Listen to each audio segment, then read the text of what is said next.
asirayich miboyer ein mayim bo.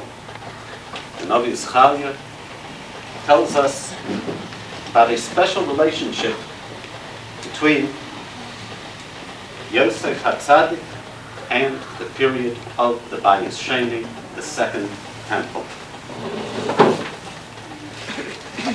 And specifically, a special relationship between the encounter we initially had with Mitzrayim as well as that of Yavam. Shilachti asirayich miboyer ein mayim bo. I have extricated you from the waterless pit, clearly alluding to Yosef was in a bar, reik ein bo mayim. Gam hayom magid mishna ashivlach. Again, a parallel wording to Yosef. There will be again a second in command. And now, v'orarti banayich tzion, I will mobilize your sons Tzion al banayich Yavan, against your sons Yavan. Besides the explicit allusions here to Yosef, there is also a gematria here. Tzion happens to be the gematria Yosef. In any case, Navi Zechariah is drawing a parallel here between Klal Yisrael returning from Bavel to the second temple, during which the most formidable challenge was Yavan, and the personal ordeal of Yosef HaTzadik. Let us try to get some meaning to that particular parallel. Vayhi kasher yolda Rachel es Yosef, vayomer Yaakov el Lavan shalcheni. And when Yaakov saw that Yosef was born, it was at that moment that he decided to go to Lavan and say, it's time for me to leave. Chazal tell us, why is it that it's the birth of Yosef that Yaakov decides to leave? He says, because it was always known that Yosef would be the nemesis of Esau. Misha nolad Yosef nolad sitnoi shel Esau. He is the undoing of Esau. Why is Yosef the undoing of Esau? And something else emerges very clearly here. Yosef is considered to be the man who succeeds where Father Yaakov does not. We know that Medrash draws many parallels between the lives of Yaakov and Yosef. In fact, it tells us, Eile Toldes Yaakov, this is the story of Yaakov. Yosef was 17 years old when that long, long ordeal began. The story of Yosef is really the story of Yaakov the way it should have happened. Let's try to get some meaning to that. Yosef is unique, not only for what he did, for what he did not do. You will notice that he is the only one of the Shiva Roim. He is the only one of our outstanding leaders. Our great leaders are, of course, the 7 shepherds, we call them. Abraham, Yitzchak, Yaakov. And there's Yosef. And then we have Moshe, Aaron, and David.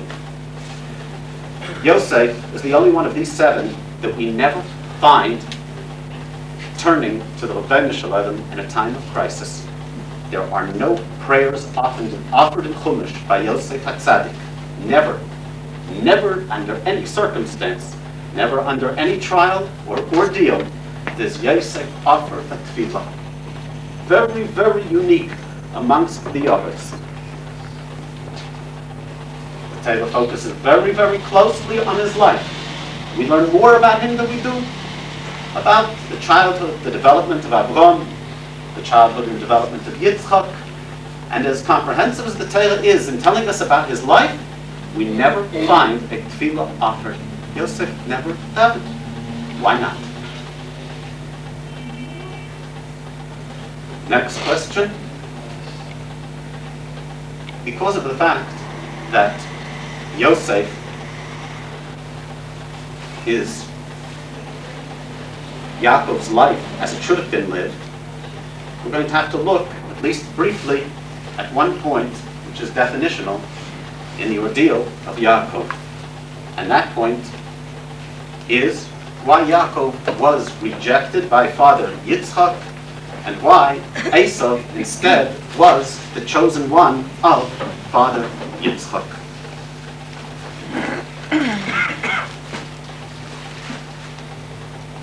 Okay. We all know that since time immemorial, wherever Jews were, they distinguished themselves intellectually. It is a fact. It happens to not be one of the 613 mitzvahs to win a Nobel Prize. However, Jews have done it nonetheless. What is the reason for this?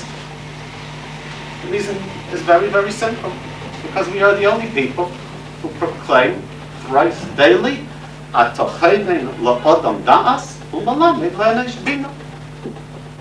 every day we say thrice, it is you, God, who grace man with wisdom and enable him to understand. Who was the first Jew to proclaim that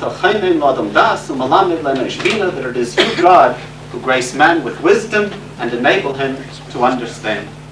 Yosef HaTzadik. The first time people are impressed with his intellect, and Yosef was the first Jew to impress people with intellectual gifts. The same one who was the first to impress people with his intellectual gifts is the same one to issue the disclaimer. Solutions come not from me, they come from the Rabbeinu Shalom.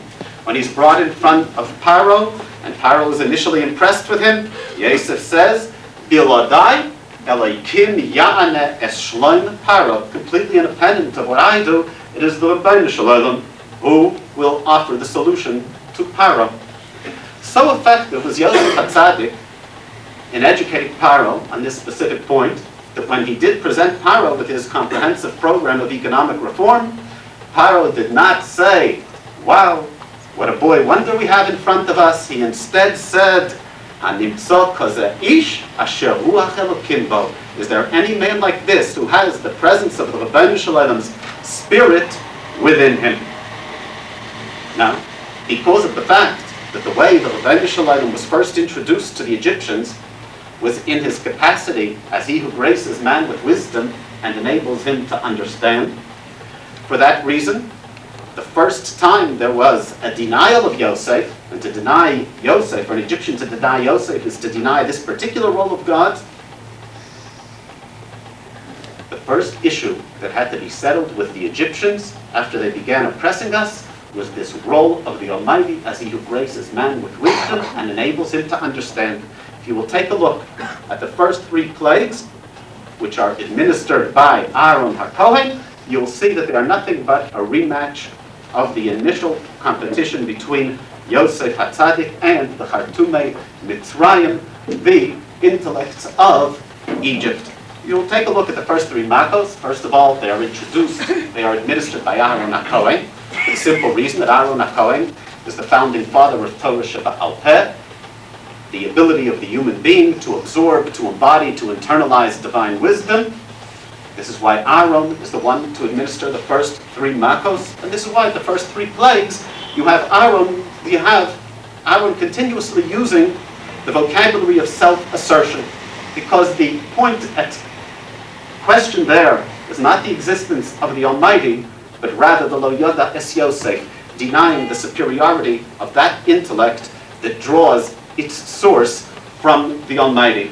You have Aaron coming after Dam, after Tzfadeya, after Kenan, and each time the Chartumim, the intellectual legatees of those who had failed where Yosef succeeded, came and tried to do it, and at the end of the first three makos, they concede, Ex Bello Kimhi, score one. The first point between ourselves and the Egyptians had been settled, and Aaron HaKohen, the one who was the founding father of the Jewish ability to give form and materialize the divine wisdom, is at that point established. Now, where else do we find one of the pillars of our Masorah who does not daven? Where else do we find someone who, in time of stress, refuses to pray? So Rabbi Yochanan ben Zakkai, listen to the story. Ma'aser shel Chola b'nai shel Rabbi Yochanan ben Zakkai. Rabbi Yochanan ben Zakkai's son became very, very sick. And Reb Chanina ben Dosa was there. Rabbi Yochanan ben Zakkai had a student, Chanina ben Dosa. And Rabbi Yochanan said, Chanina b'ni b'kei shel avrachmin. Rabbi Yochanan ben Zakkai turned to student Chanina and said to him, Chanina, my son is very sick. Will you please pray for him? Chanina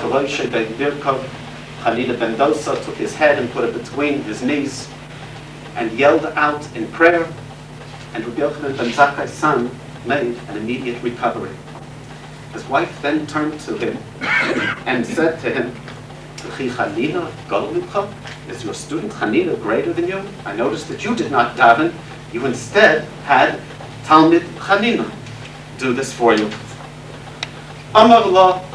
No, he's really not greater than me. But the reason I had him daven instead of davening myself is hu dom mela eved lifnei hamelech v'ani dom mela sar lifnei hamelech. Chanina happens to be like the servant of the king, whereas I am much more like a minister of the king. What do these cryptic words mean? Chanina will daven. Why? Because he is like the king's servant. And that will be better. I will not daven because I am not the king's servant. I am instead the king's minister. What does all of this mean? This is a very, very puzzling chazal. The Tzaddik HaKohen of Lublin resolved it in the following way. If you will take a look throughout Shas, you will find something about Chanina ben Dosa. And you know what you will find? That he teaches us nothing. Except one halacha. He has nothing to offer us about how to settle adversary proceedings. He has nothing to tell us about how to keep a kosher kitchen. And he tells us nothing about how to observe Shabbos or celebrate our holidays. Nothing. Nowhere in any Mishnah will you find statements of Chanina ben Dosa on any of the crucial questions governing day in, day out Torah observance. There are only two statements to be found in all of Shas from Chanina ben Dosa, and they're in Pirkei Avos. And Tzaddik HaKohen says if there are only two statements from him in all of Shas, you can be sure that those two statements are definitional. They are his Sheilash Neshama. They are who he is. Listen to his statements. Kol sheyiras chatasai kaidemes l'chachmasai, chachmasai miskayemes.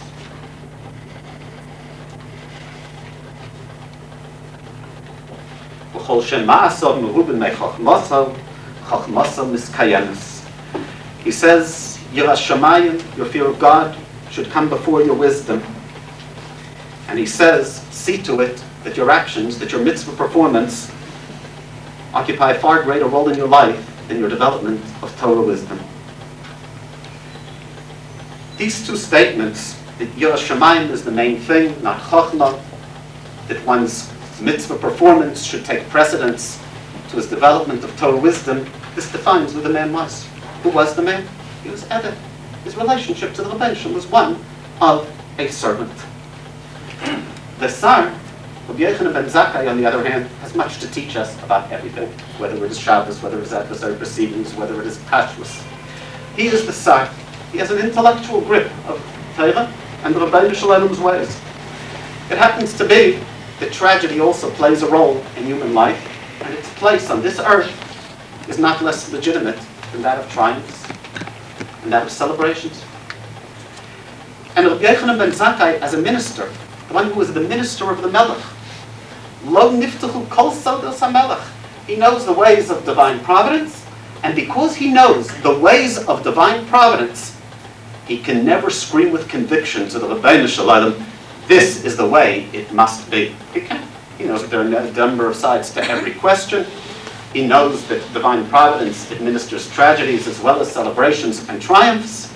And whereas Chanina ben Dosa can come and say with utter conviction, this is the way things must be, he can never manage that type of certainty.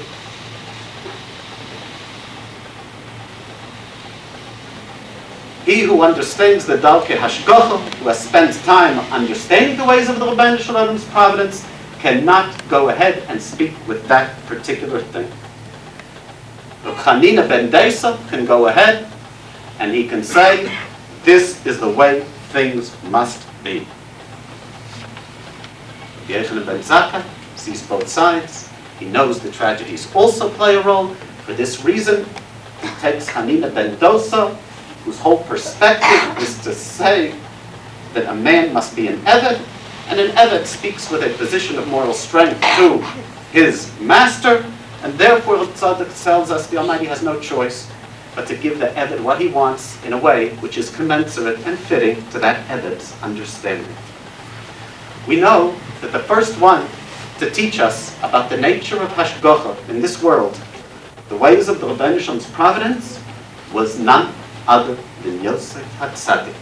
And as Rabbi Yochanan ben Zakkai could never scream with total conviction that that which the Rebbeinu Shalom is doing and that which should be are two very different things, Yosef HaTzadik also never had that ability to scream aloud with certainty that that which the Rebbeinu Shalom is doing and that which he should be doing are two different things.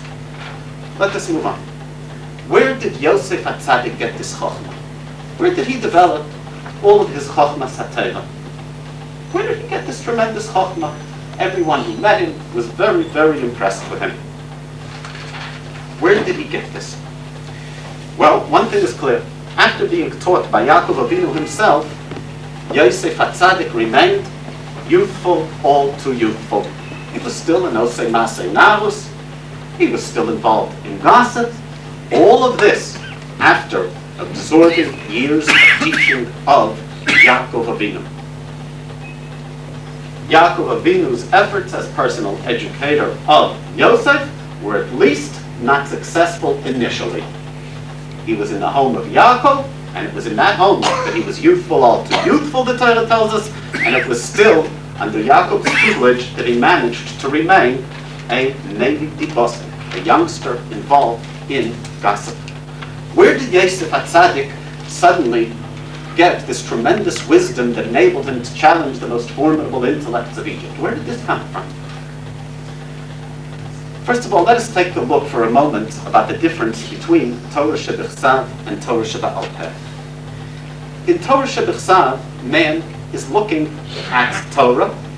In Torah Shebechsav, the Torah is pristine, it is clear, it is pure, but man looks at it with all of its otherness. This is the written word. Imras Hashem Tzrufa, it is sterling, it is pure, it is infinite in all of its implications in every direction, and it enters this world with all of the abruptness of the eternal, the transcendent, crashing into the here and now.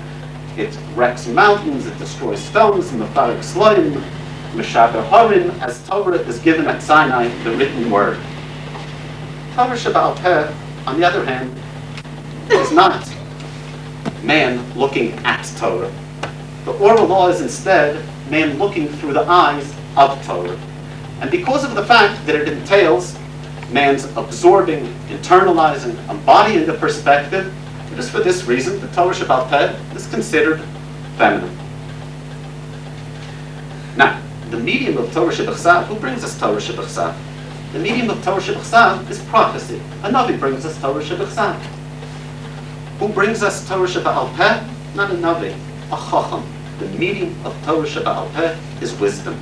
Whereas Torah Shebechsav's medium is Nevuah, Torah Sheba'al Peh's medium is Chochmah, wisdom. And now, the sharpest distinction we have between Chochmah and Nevuah is their relationship to suffering.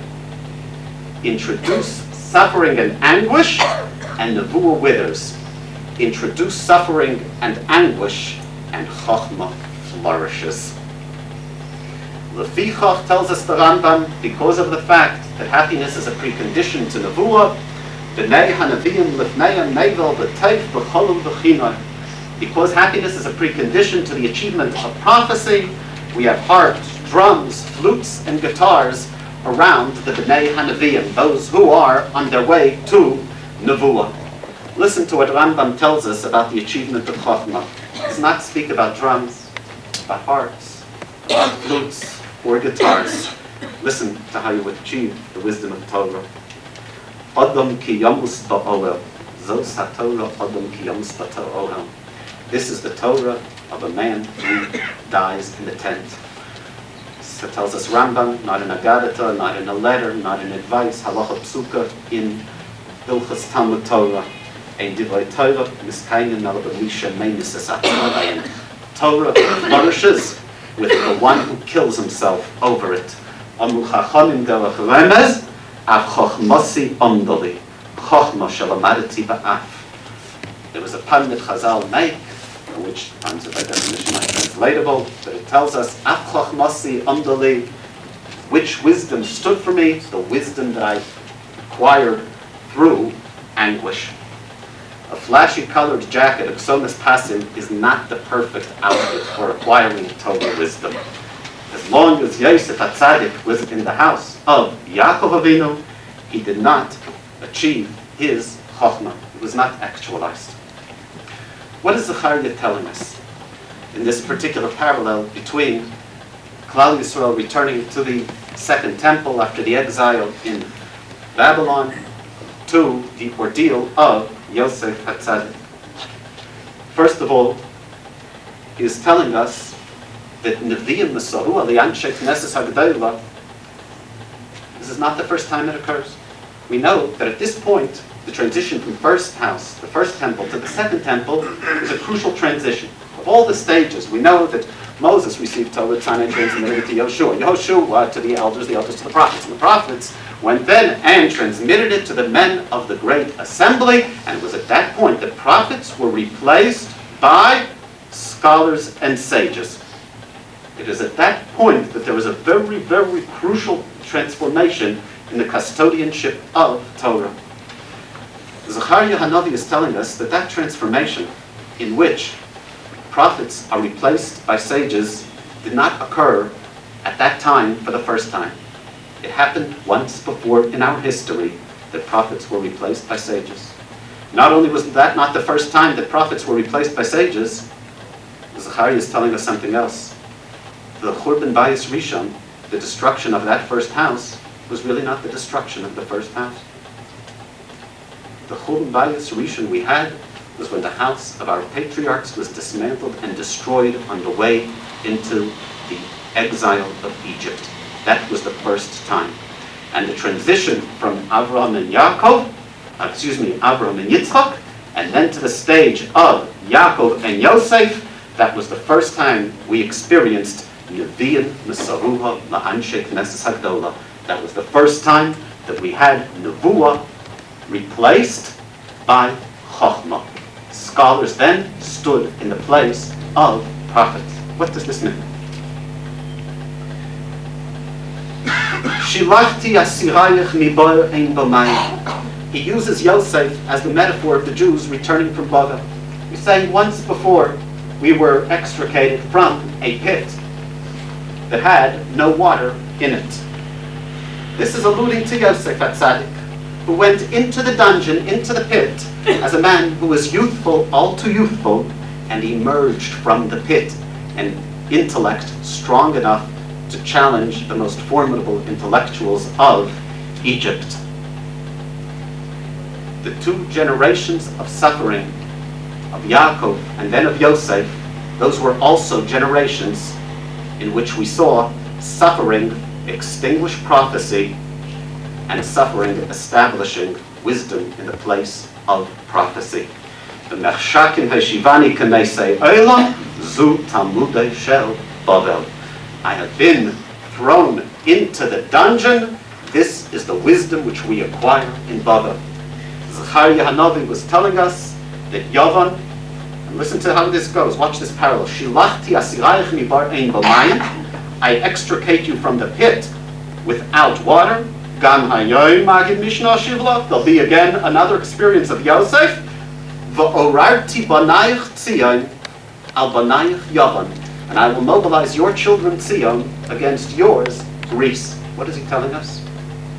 Once before, Klal Yisrael was challenged on the battlefield of intellectual endeavor. And in Mitzrayim, we won. For the simple reason that we came to Mitzrayim out of a pit. The way to meet the adversary of Yavan is not through Nevuah. He must be met on the battlefield of intellectual endeavor. Av chochmasi amdali. And the same suffering that endowed Yosef HaTzadik with the wisdom to challenge the intellect of Mitzrayim was acquired for a second time in Bavel, enabling us then to challenge Yaakov. Now, why is it that Yosef HaTzadik is considered to be the nemesis of Esav? Why is it? Tell us explicitly. Listen to the lashon of Chazal. Chazal tell us, "V'hayod beis Yaakov eish, u'beis Yosef lahovo, beis Esav lakash." The house of Yaakov will be fire, the house of Yosef the broader flame, and the house of Esav will be straw in front of it. Chazal tell us what this means is that Yaakov does not have the ability to confront Esav. It is Yosef who has. He is Sitno Shel Esav. He is the undoing. He is the nemesis of Esav. He is Sholeit L'mei Rochel. Yosef can reach the distance. Yaakov cannot. What is this? Confinement of the ability, the power, the influence of Yaakov, where on the other hand we find that Yosef is the one who's Sholeit L'mei Rochel. He is the one whose wisdom reaches across a distance. What is this? First, let us wonder all together in defining our respective roles. We must know our enemy. Why is it that Yitzchak altogether chose son Esav rather than son Yaakov? The truth of the matter is that he gives us a clue himself in his brachos. That Yaakov should not be the one to have brachos happens to be a halach in Rambam. There's a halach in the Rambam that tells you don't give the brachos to Yaakov. Where's the halach in Rambam? The main bracha that Yitzchak is giving out here is who is the one to take title to Eretz Yisrael. What does the halacha tell us? The one who is devoted exclusively to the study of Torah, the dissemination of Torah, he gets no share in Israel. Yaakov happens to be the one who is exclusively devoted to the study of the dissemination of Torah. For this reason, Israel should not be his. Now let's try to get into Yitzchak's head a little more carefully. Yitzchak knows that he had a father Avram. Father Avram was a very, very worldly man. He waged wars, he achieved well, he made treaties, he was a statesman, he dealt with sovereigns. And it is dafka because of the fact that Avram Avinu was so terribly worldly that he was able to establish a presence of God on earth. Would Avram Avinu have been a recluse or a hermit, he never would have been able to establish a presence of God on earth. Because he was a man of diplomacy, of commerce, and even of war, he was able to establish a presence of God on earth. He looks at his two sons. He sees one son, Yaakov. Yaakov seems to have that same insular character that assured the failure of the Beis Medrash of Shem v'Ever. Shem and Ever learned Torah, but they never succeeded in establishing a presence of God on earth because of the fact that all that they were was confined to the four walls of the Beis Medrash. Yitzchak looks at his sons. Look at this son Yaakov, totally insular, just like Shem v'Ever. He knows of the Rebbeinu Shalom, but how in the world is that going to help? He sees son Esav. He says, I've had a worldly father, and here is my worldly son. And he explains this himself. In giving those brachas, which he thought he was thinking he was giving to Esav, look what he said. My son is blessed by the fragrance of those fields blessed by God. Your fragrance is that of the fields blessed by God. What he's telling him is, this worldliness that you have, this is the channel for bringing down a presence of God on earth. Soda shebevachi Hashem. The fields blessed by God. Our purpose is not to establish merely a presence of God in Beis Medrash, but a presence of God throughout the fields. Insular Yaakov is not about to go ahead and do that. Reach b'ni k'reach hasoda shebevachi Hashem. Okay, this is how Yaakov sees, how Yitzchak sees Esav, and this is why he chooses Esav and rejects Yaakov. Of course, after Rivka, with the help of Yaakov, administers shock therapy, and then he sees that he could make a mistake at that moment, thinking that the one who is Yaakov is really Esav, he realizes, hey, if so, maybe all my life what I thought was Yaakov was really Esav, maybe what I thought all my life Esav was really Yaakov. He calls his son Esav back in and says to him, father was worldly and you were worldly, but his worldliness and your worldliness are not quite the same worldliness. Young man, you're nothing but a cutthroat. And he calls back in Yaakov and he says the following. Until now, Yitzchak was very, very careful. When he gave the bracha to Esav, he left out one crucial word. In his first bracha given to Yaakov, thinking he was talking to Esav, he never used that crucial word, which is Birkas Avram. He never said, you have Birkas Avram, you have the blessing of Avram Avinu. He never said it. And it is intuitively obvious that after those two words would be said, all of the rest is commentary. The real question here is who is going to be the legatee of Avram Avinu. And when he chooses Esav, he leaves those two words out for a very simple reason. Esav is envisioning a partnership between, Yitzchak envisions a partnership here of Yaakov and Esav, similarly to the partnership which we have between Levi and the other brothers. Levi is the one who is in Beis Medrash, and through Zvulun, Yisachar, and the other brothers who have worldliness, there is a channel for Levi's godliness to reach out to the world. Birkas Avram was both. Avram was the philosopher, he was the thinker, the man of the Beis Medrash, the Koreh B'Shem Hashem, the one who disseminated the Torah of God on this earth. He was Levi. But he was also the Yisachar and the Zvulun. He was also the man of commerce and the man of worldliness. So when Yitzchak delivers bracha to Esav, he's not thinking, he thinks he's delivering it to Esav. That crucial word is left out because he feels he does not have a son who will be both in the way that Avram was both. Now that he acknowledges that son, Esav, really has no constructive role whatsoever to play, now he calls in Yaakov and finally uses that key word, if he would be the type of worldly man that father was, then there could be shared roles. Now, because Esav is nothing but a cutthroat, you, Yaakov, somehow or other, are going to have to manage to be all that Avraham Avinu was. In fact, he doesn't. Let's go further. Listen to the brachas that Yaakov is given.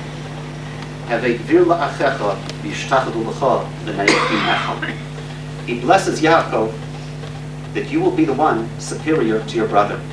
Is this ever fulfilled in Yaakov Avinu's life? Never. Never do his brothers, Yaakov's brother, relate to him with deference. On the other hand, Yaakov confronts Esav. He confronts Esav and offers him tribute and relates to him with deference. We know who it is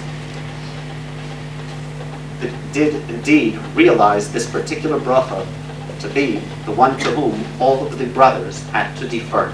That was son Yosef, and in fact, Yosef was the one who was Sholech Lamei Rachel. He is the one who prevails over Esav as well. Eila told us Yaakov. You want to know the real story of Yaakov? Yaakov as it should have been. Yaakov with brachos realized rather than postponed. Look at the life of Yosef HaTzadik. First of all, what is necessary to fight Esav? To fight Esav, what is necessary? Who is Esav? What does he think? What does he believe? Esav very simply believes he's the man of Asiyah, the man of achievement. He's the one who's a doer and believes that events are generally determined by human efforts, natural law, capricious fate. This is how Esav sees the world. To confront Esav, there is only one way. It's going to have to be a person who sees the Rabbeinu Shalom in that world, and that dimension, and that setting where Esav sees nothing but the human factor and natural law and capricious fate. Esav can be confronted only on his own ground. He who will see the Rabbeinu Shalom where Esav sees natural law, human effort, he is the one who will prevail over Esav. We know that ultimately the victory over Esav Amalek was that of Mordechai v'Esther, people of Torah Sheba Al Peh, people who were able to see a presence of the Almighty in natural law. When Yaakov Avinu addresses Rachel and Leah, and when Yaakov Avinu addresses Lavan, one thing is very clear. A tremendous accumulation of anger and resentments is there. When Yaakov speaks to Rachel and Leah, he speaks continuously of how he was wronged.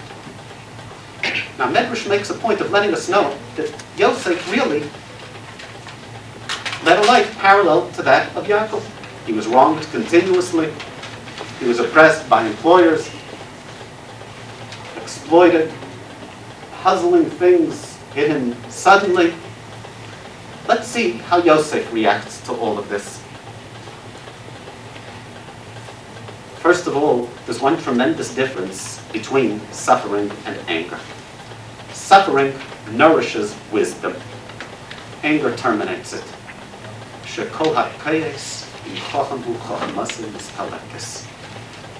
Anger terminates wisdom. You lose your temper, you lose your kishrenes. And although one president of ours used to say, don't get mad, get even, you know that it's the view of the Torah. You're not supposed to get either mad or even. Neither of the above is correct. There are those who said don't get mad, get even. Torah says neither. Chochmah is nourished by suffering. It is not nourished by anger. It is destroyed by anger. Chazal even tell us that would Yaakov have had a more gracious attitude to Esau, the one who wronged him, he would have averted at least one of the tragedies in his life, the tragedy of Dinah. This is what Chazal tell us. When Yaakov suffers, he thinks of the rishus of Lavan and Esau. And it is true that Esau is a cutthroat and that Lavan is a swindler. Yosef also encountered some characters in his own life. But when Yosef suffers, he does not see a human swindler. He does not see a human cutthroat. He sees things very, very differently. He says, you people are not the ones who sold me. God did. He was not sitting there accumulating anger, accumulating resentments. He was the man of Gevurah. He did not get entangled in any fights. He was like grandfather Yitzchak. When Yitzchak was attacked by Abimelech, he looks with such innocent bewilderment, and he simply says, "Hello, atem sneisanosei." Gee, it seems that you hate me, don't you? Very straight. This is what Yosef HaTzadik does. The same thing. Gunov gunavti. You hear the voice of Yitzchak echoed by Yosef. Gunov gunavti mit beis ha'ivrim v'gam polo sisi mo'uma ki sonu lo sibaboy. Time and again I've been wronged, and here too I didn't do anything that to deserve getting thrown into this dungeon. An attitude not of anger at what happens to him, but instead of a very straight and innocent bewilderment. Anger terminates Chochmah. Yosef HaTzadik never experienced anger. And instead, what happens with Yosef HaTzadik? Yosef HaTzadik emerges from his pit, from his dungeon, a more powerful Chochmah, Chacham, and more than that, the one who more than anyone else taught us very complex things and very delicate things about the nature of the Rebbeinu Shem's Hashgacha, about the nature of the Rebbeinu Shem, of our human free will. He talks about the interaction of the two, how the two can act in confluence, how the two can act in conflict. This is the way Yosef HaTzadik emerges from the pit. When Yaakov Avinu goes through a painful ordeal, he thinks about how bad Lavan is, how bad Esau is. Both of the above are true. That's not going to help. Yosef does not think about how he is wronged. Yaakov Avinu saw the Rebbeinu Shalom's presence in his father's home, and he saw the Rebbeinu Shalom's presence in the Beis Medrash of Shem Ve'ever. Outside of his Beis Medrash and outside of his home, all he saw was the wickedness of Lavan and the deceit of Esav. Yosef instead is Sholet L'mei Rachel. When Yosef looked around the world, he saw over there the presence of the Rabbeinu Shalom. Yaakov Avinu saw the Rabbeinu Shalom in a Beis Medrash, he saw the Rabbeinu Shalom in a home. But when he wondered what was going on outside the Beis Medrash, outside of the home, he gave his life story in terms of the wickedness and the deceit of these men, Esav and Lavan. This is not the way Yosef did. Yosef was victimized initially by his brothers. He was victimized by Potiphar, by the wife of Potiphar. He went through every painful ordeal in this world. And what does he come out saying? Lo atem shlachtem esi. You did not do a thing to me. It was instead God's providence. This was a man who knew you're not supposed to get mad, you're not supposed to get even. He sees the Rabbeinu Shalom everywhere. Esav is the one who defines the world in terms of human effort. The only one who can offset Esav is Yosef. He is the one who sees the hashgacha of the Rabbeinu Shalom working through the world. This man Yosef, who had entered the bar, he had entered the dungeon, as a man who was youthful, all too youthful, emerges with a chachma, and the greatest and the ultimate chachma, the chachma of how the Rabbeinu Shalom's providence governs this planet.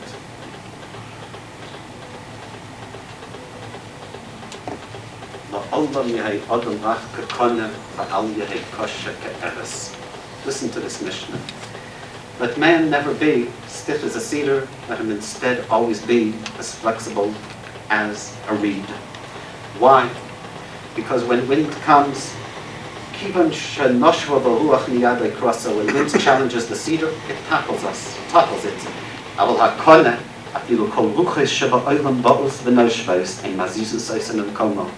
The reed, however, no matter what winds will push at the reed, it will bend flexibly, and as soon as the wind goes, once again the reed stands tall and firm after the wind is over. The beauty of the reed is explained as hadar. Hadar is the word for beauty. We have learned that the word hadar, in reference to beauty, is the same in Hebrew as it is in Aramaic. In Aramaic, what does hadar mean? That which comes back afterwards, that which is revealed later.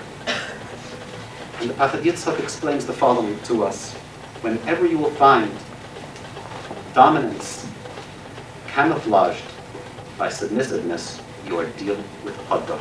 This is the beauty of Yosef HaTzadik. He is the one who knew how to yield, knew how to be flexible. For this reason, at the end, he was standing firm. Every year, around this time, take a look at Yosef HaTzadik. No matter how much work is put into thinking about Yosef HaTzadik, there are more and more and more parallels to the Yosef whose memory we are evoking tonight. As I was looking over the story of Yosef HaTzadik tonight, I could not forget. And I know on the one hand, when you think of someone who's passed from this world, on the one hand there's this concept of Avelos. But on the other hand, when you evoke his memory, he is near you, you feel his warmth, you feel his presence, and sometimes even his humor. I'll never forget sitting with him in his office in Miami, and he gets a letter from an irate parent for whose son he had done very, very much.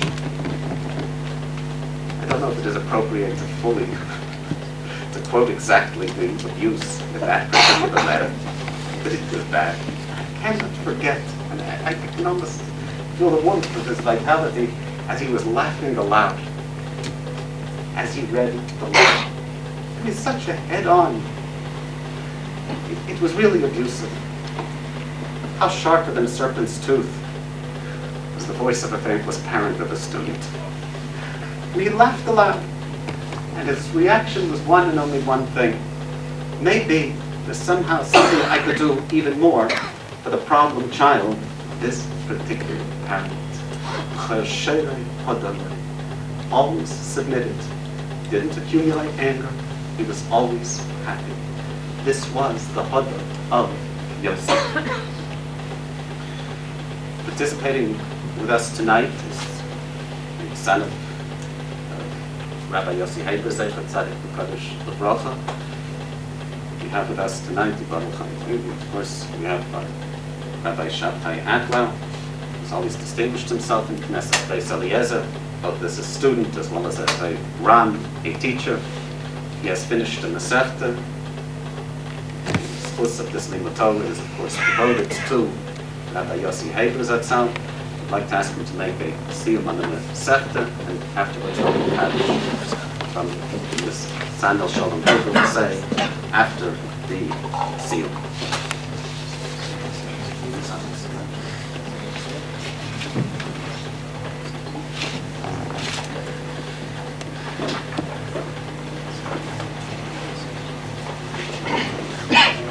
The last Mishnah in Masechet Sukkah discusses the division of the lechem apanim, the bread that was placed in the Beit HaMikdash in front of the Aron Kodesh every week.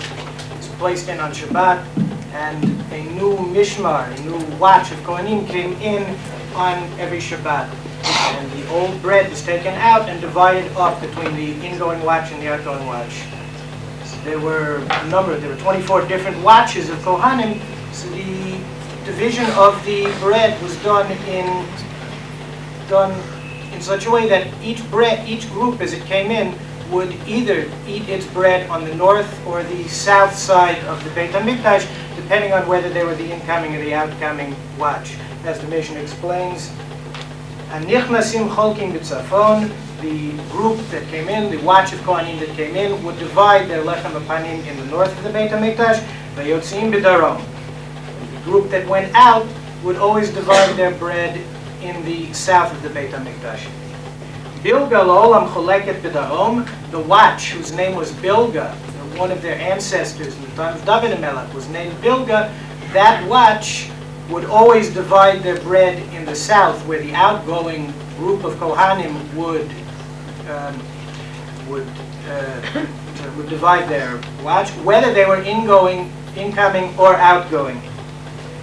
Not only that, the tavata kavua, its ring, and I will explain what these all mean when I get to the Gemara in a moment. Its ring was fixed, the chalonasa tuma, and its window was sealed. The Gemara explains first the part about the division. And nichnasim cholkim, tanu rabbanan, and nichnasim cholkim b'tzafon. The ingoing group would divide in the north. They split up their lechem apanim in the north.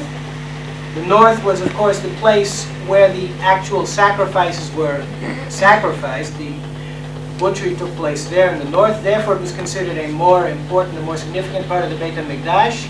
So the incoming group was given the honor of dividing in the north. The outgoing group, on the other hand, was given the honor of dividing on the south. So again, the Gemara tells us, "Nichnasim cholkim b'tzafon k'deishu she'en nichnasim." They got the north. Everyone could see that they were going in the north, that they were coming in. Vayotzim cholkim b'darom. The ones going out would divide the bread in the south. K'deishu she'en yotzim, in order that everyone should go out. Then the Gemara explains the part about Bilga. Bilga la'olam choleket b'darom. Bilga always divided in the south, whether they were coming in or they were going out. Tanu Rabbanan, the Gemara wants to explain why it is that Bilga was always in the south. Maseh b'Miriam bat Bilga. Miriam, who was one of the descendants of Bilga, what did she do? She'rima data, she went out and converted away from Judaism. V'halcha v'nasat l'saradiot achad mimalchei Yavan. She went and she married some officer of the king of Greece. Kishenichnasu Yavanim la'eichal, when the Greeks came into the Beit HaMikdash, and Rashi explains that this was during the days of Matityahu ben Yochanan, in the time of right before the Hanukkah. What happened? Hayta miva'etet b'sandla al gabe hamizbeach. She kicked with her shoe. She kicked the mizbeach. She kicked the altar. And what did she say? Va'amra lukus lukus. Ad matai ata mechaleh mamonan shel Yisrael v'yata omed aleihem. She said like this, v'yata omed aleihem b'sharat chag. She said, wolf, Lucas is Greek for wolf. How long are you going to consume the money of the Jews? You're going to be burning up their sacrifices, eating up their animals, and you're not going to aid them in the time of their troubles. So, because of this insult that she gave to the Mizbeach, when the sages heard this matter, what she did, kavu et tavata, they sealed up Bilga's ring, and Rabbeinu Hananel explains that each watch of Kohanim had a ring that they would use to, they would tie a rope around the animal's neck, and they would pass the rope through the ring and gently lower the rope so as to bring the animal lower to a point where they could reach the animal's neck. They didn't want to pull the animal down quickly so as to not break any bones in the animal and make the animal a treifa, something unfit for use on the Mizbeach. Instead, they would lower the animal gently by pulling the rope through this ring. So the Bilga's ring was fixed. Anytime Bilga had to serve in the Beit HaMikdash, that, as it were, go schnorring and borrow a ring from another group of Kohanim. And this was, of course, a degradation of the watch of Bilga. And what else did they do? Satmu at Chalona. They sealed up Bilga's window. Again, the Rabbeinu Hananel explains that each group of Kohanim had like a locker. In the locker, they would store their tools, they would store their knives so that they could use this to do the shechita and the korbanot. Bilga's locker, as it were, its window was sealed up.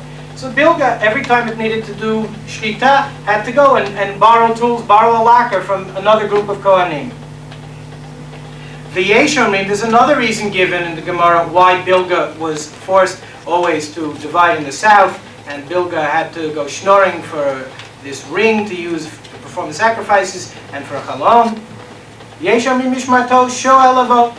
Once Bilga showed up late, since Bilga showed up late, someone else had to come and perform the service in the Beit HaMikdash. Another group, the next group, the previous group of Kohanim that were there, Rashi explains that the order of the watches was such that Yeshivav, that group, was the group immediately before Bilga. Yeshivav came in again, and they performed the sacrifices. And then the Gemara explains, Afal pi shishcheinei harashaim lo nishtakru shcheinei bilga nistakru. Even though ordinarily we say that the neighbor of a wicked person does not benefit, here's a case where the neighbor of the wicked Bilga did benefit. Shebilga lolam chaleket b'darom. Bilga always divided in the south of the Beit HaMikdash, even when they were coming in, says Rashi, and this was a denigration of them. And the Baraita tells us more, V'yeshivav achiv b'tzafon, and the watch of Yeshivav always divided the lechem apanim in the north of the Beit HaMikdash. So the Gemara asks like this, Bishlama lamanda amar mishmar tosho lavo, hainu dekansin l'chula mishmar. I understand when you tell me that Bilga came late, so that's the reason you can punish the entire Mishmar. All of Bilga has to divide up their lechem apanim in the south and take the other penalties. But Miriam bat Bilga she'emira data. Miriam, the daughter of Miriam from the watch of Bilga, that she converted. Mishum Barte Kansin Leiludide, because of their daughter, one member of this watch, you have to punish the entire watch of Bilga? So Abaye explains, Amar Abaye, yes, in fact, this is the case. Why? Did the Amre Inshi, as it's like people say, there's a folk saying which will explain this. Shota di Yanuka Bishoka, O Davua, O de Ime, Mishum Avua. He says, because what the children say in the shuk, they've only heard from their parents. So the child is parroting what it heard from its parents, because Miriam bat Bilga, Miriam of the watch of Bilga, was saying nasty things about the Mizbeach. It must have been that she learned it at home, and that's why she was saying it. And the Maharsha comments that it says in Vayikra about the daughter of a Kohen, Bat Ish Kohen, Kitechel is note, Et Avia Hi Mechalelet, Be'esh Tisaref, the daughter of a Kohen who goes out and engages in licentiousness. She has profaned her father, and therefore she is burned. So he says, you see, here we see in the Torah already that the daughter of a Kohen who does something she should not do is engaging in licentiousness. She's not just profaning herself. It is her father that she is profaning. She's learned this bad behavior at home. It is the father who is reflected on. And the Gemara continues like this. This is fine, it was her parents. But Mishum Avua V'ime Kansin Lakula Mishmara, because of her parents. So we said, just because of her, we're not going to punish the whole Mishmar, are we? We said, yes, but wait a minute, you tell me that it's because of her parents, it's her house, but it's not this entire group of Kohanim, however large it was. So Amar Abaye says, yes, in fact, we do punish this group of Kohanim because of its members. Why? Oy l'rasha, oy l'shchenav.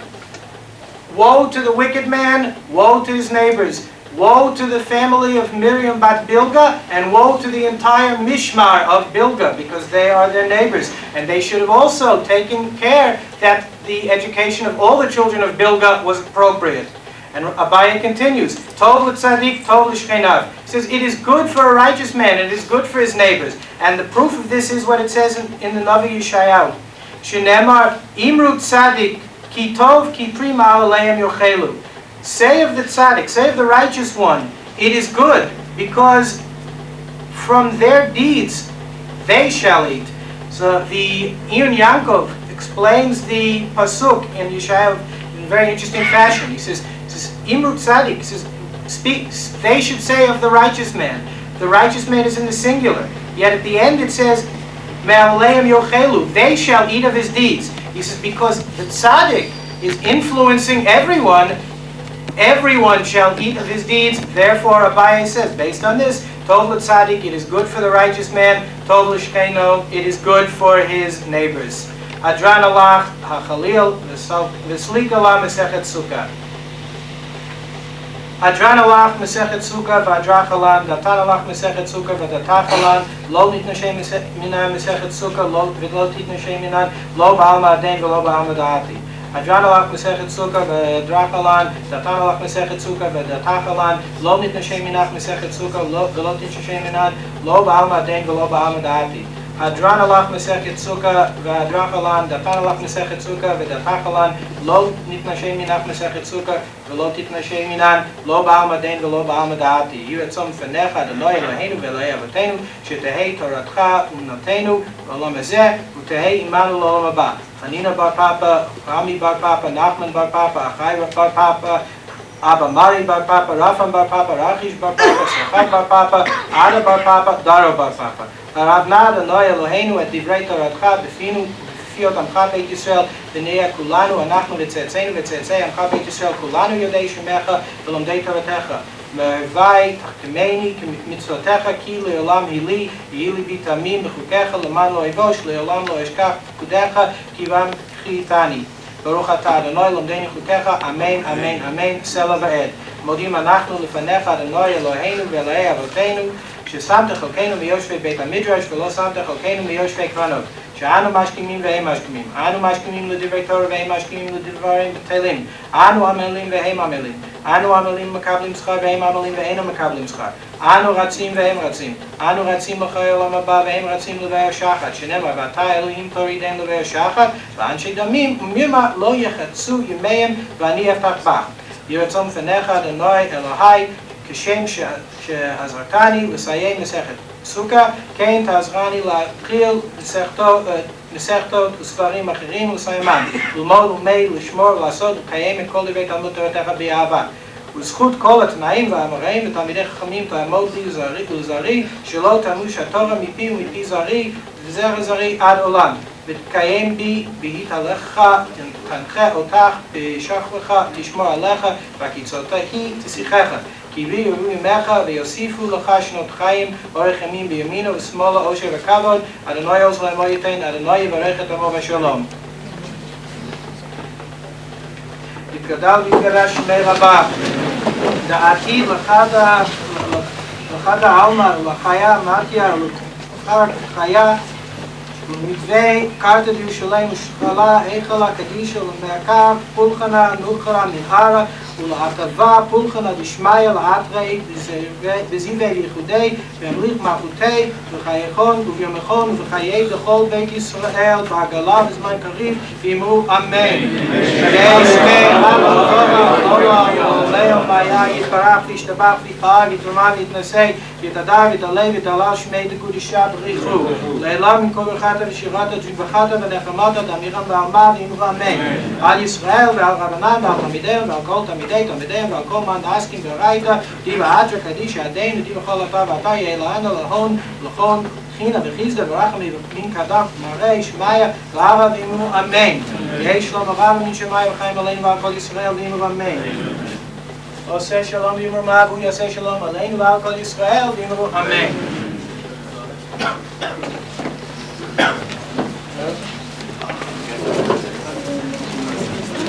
Safe move.